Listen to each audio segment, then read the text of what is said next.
Today, in this video, you will learn how to use if function in Microsoft Excel. Sometimes you may face a situation where you must assign a number or text depending upon the value of the corresponding cell. Such job, if done manually, becomes time consuming and has a scope of doing mistake. In this kind of situation, if condition comes handy. In my example here, you can see that I have marks of students in this table and I need to assign the result pass or fail depending upon their marks. The criteria is that if the student has scored 35 marks or more, then he or she is to be considered as passed and failed otherwise. In next 2 minutes, you will exactly know how to assign result like pass or fail if you have such table and a criteria to do this. So stay tuned.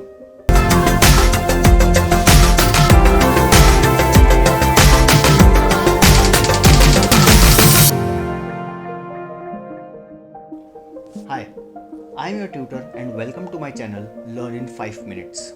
So let's start. Let us first take example of Oliver. He has scored 53 marks and our criteria is that if his marks are more than or equal to 35, then he is to be considered as passed, otherwise failed. So if you understood what I spoke, then the logic of Excel's if function works identically in similar manner. Let us practically use this. In cell C3, type equal to if and open parenthesis. You can see here that we need to feed 3 arguments to Excel's if function. First is logical test, second is value if true, and third value if false.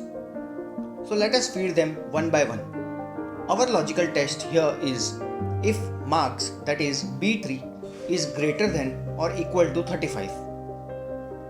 So if this logic is found to be true, then the value we need is double quotes passed. And if this logic is found to be false, then the value we need is double quotes failed and close parenthesis. And we got our result. Now we need to do the same for all the rows below. To do this, we will just have to copy our cell C3 and paste it below in rest of the cells. And that's it. Wasn't it simple? In this example, we had only one criteria, that is either passed or failed. But what if we had multiple criteria like scholarship, distinction, passed and failed? Because we saw here that if condition only accepts either true or false. In my next video, you will learn how we can handle multiple criteria with nested ifs. So that's all in this video. If you found this video useful, please like and share with your friends. And if you have not subscribed to this channel, do it right now and press the bell icon besides the subscribe button so that you don't miss on any new videos that I upload. Thanks for watching.